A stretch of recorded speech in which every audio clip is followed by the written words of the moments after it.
Yeah, unfortunately. And it grieves me to have to say that. It grieves me. But I really want to clarify and break it down from my understanding.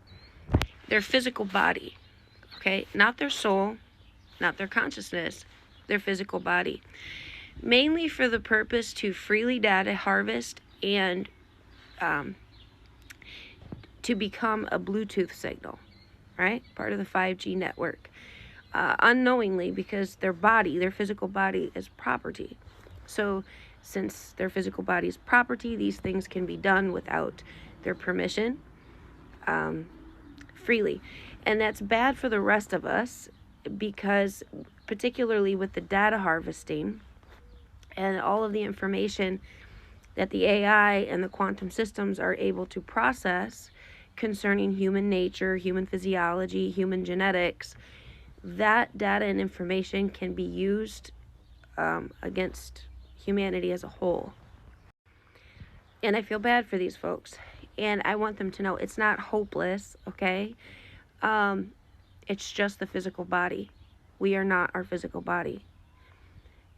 But people really need to understand right now, you know,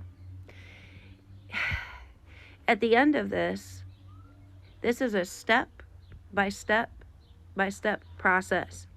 And at the end of this process, it will involve commandeering the soul and the human consciousness, which will dwell within data banks.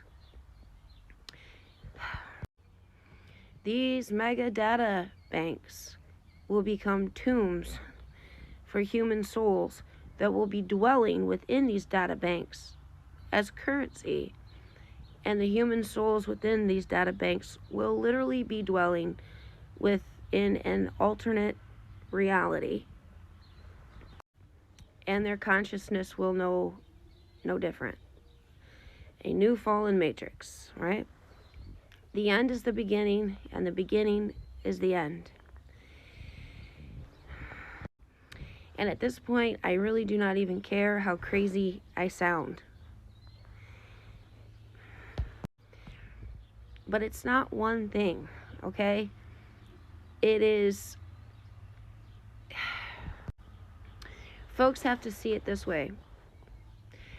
As this old system is purposefully torn down, because it's God's appointed time that it must be torn down, okay? It is very purposeful because the powers that rule this world do not have a choice. But imagine a scenario where you have a dog on a chain, on a leash, and you do not want that dog to get away. So before you unhook that first leash, you instead hook a second leash to the collar before you unhook that first leash. So as this former system is torn down, brick by brick, the rest of us have to understand those former chains of bondage are being released. An opportunity for exodus for those who have been awakened, for those who have been chosen by God. An opportunity for exodus is coming. All folks have to do is avoid the new chain. You just have to avoid the new chains of bondage. So, on one path, a greater form of enslavement is coming, and on another path, a greater form of freedom is coming. It's just a matter of avoiding the new chains of bondage. And as human beings, we are so ignorant of this world that we're in, and we're so ignorant how these systems of power operate, and we're so distracted, and we're also caught up in survival. And the complexity is exhausting. So it's very difficult to see the manipulation and the deception. and the new chains of bondage, and also not be fearful of everything that's going on. And that's just what I want to tell people. Do not be fearful. Your moment of freedom is coming. And if you're a Bible person, God hated Esau because Esau gave up his birthright for a bowl of soup. And when we listen to people and the reasons that they have for entering themselves into these systems, into such bondage, their excuses usually revolve around a job, peer pressure, maintaining their ability to operate in a monetary system. And if you're familiar with Agenda 2030, all of these things are going to be taken anyways. After 2030, wealth is not going to be established upon money. Wealth is going to be established upon lifestyle. AI is already beginning to move in and take over human positions in the economy.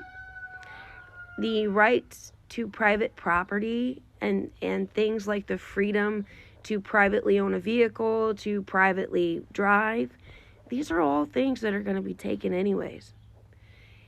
Unless people make the right moves now, unless people see their opportunity for exodus and have had this veil of deception torn back so they can clearly see the current beast that we're already in, and begin using their free will, their conscious choice, and their hearts that desire a greater truth, and faith that wants to reunite with their Creator and His will. Folks that have really studied with their whole heart and have come to a deeper understanding of Yeshua Jesus and His real message, what He was really revealing and showing to us. And folks might be on different levels of those things. We're all on our own path, and we must honor each other in our own path. It is God Most High that is the director of most things. It is not for us to judge each other, because in truth, we are all part of this beast corporation already. We were born into it as property of it. We are giving it its power. We've been serving it the entire time. All right, but we're being given an opportunity to be freed from those former chains of bondage. We just cannot accept the new chains. And although we have some troubling times, we're going to have some personal sacrifice to make. We really have to get ourselves in line with a higher purpose and a higher way of living. And it's good for us in the long run, right? We have to exit these toxic cultural ways and teachings that we've been born into. But on the other side of this judgment and sifting, because that is what is happening now, it is judgment and sifting, is the seventh-day Sabbath kingdom, if you're a Bible person. And the kingdom of heaven is coming to earth. That's what's on the other side for those that choose the exodus and avoid the new chains of bondage. And what people should know is there's plenty of people that took the jab, that have made mistakes. God is merciful, He is great, and He is good. It is not too late. It is not too late until that biotechnology is accepted for the purpose of operating within a system of commerce and the monetary system, which all of these other steps are necessary for that new digital currency system to operate and ultimately enslave people. Start moving out of the systems.